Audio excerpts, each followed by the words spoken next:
Thor Ragnarok మూవీలోని villain అయిన హెల్లాని Norse mythological stories యొక్క రెఫరెన్స్తో compare చేద్దాం. నార్స్ మైథాలజీలో హెల్లా ఎవరు, తను ఎలా వచ్చిందో చూద్దాం. ఈ హెల్లా క్యారెక్టర్ని హెల్ అనే నార్స్ మైథాలజీ క్యారెక్టర్తో రెఫరెన్స్గా తీసుకున్నారు. నార్స్ మైథాలజీ ప్రకారం హెల్ లోకి యొక్క కూతురు.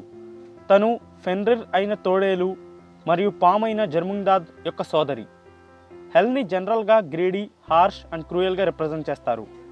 లోకి యొక్క చిల్డ్రన్ అందరినీ యాస్గార్డ్ నుండి వెళ్ళకొడతారు. హెల్ని కూడా అలాగే యాస్గార్డ్ నుండి వెళ్ళకొడతారు. హెల్ జన్మించగానే ఓడిన్ తనని నరకంలో పడేస్తాడు. దీన్ని రెలమ్ ఆఫ్ హెల్హెమ్ అంటారు. హెల్హెమ్ అనేది చనిపోయిన వారు ఉండే ప్రాంతం.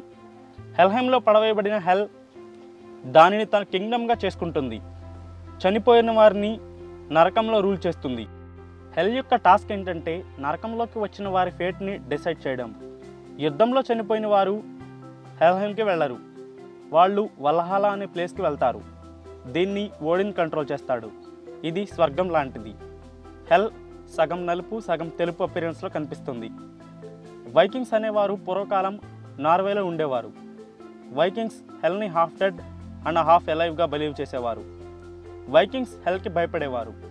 జర్మన్ బార్బేరియన్స్ హెల్కి 2 సైడ్స్ ఉన్నట్టుగా చూసేవారు. Half light and half dark. అడిగేవారికి హెల్ప్ చేసేదని, తనని దాటే వాళ్ళకి నరకం ఇచ్చేదని అనుకునేవారు. నార్స్ లిటరేచర్లో హెల్ యొక్క క్యారెక్టర్ని ఎక్కువ డిస్క్రైబ్ చేయలేదు. ఒక స్టోరీలో హెల్ గురించిన ప్రస్తావన వస్తుంది. బాల్డర్ అనే ఒక దేవుణ్ణి లోకి చంపేస్తాడు.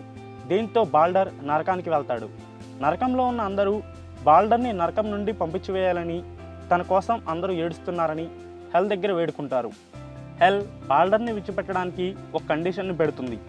ఈ విశ్వంలో ఉన్న అందరూ బాల్డర్ కోసం ఒక కన్నీటి చుక్క కారిస్తే తనని విడిచిపెడతానని చెప్తుంది.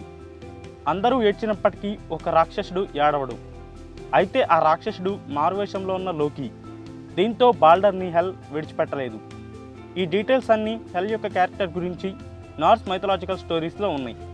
ఈ వీడియో నచ్చితే లైక్ చేయండి, అలాగే షేర్ చేయండి. నా ఛానల్కి సబ్స్క్రైబ్ చేసుకోండి. Thank you.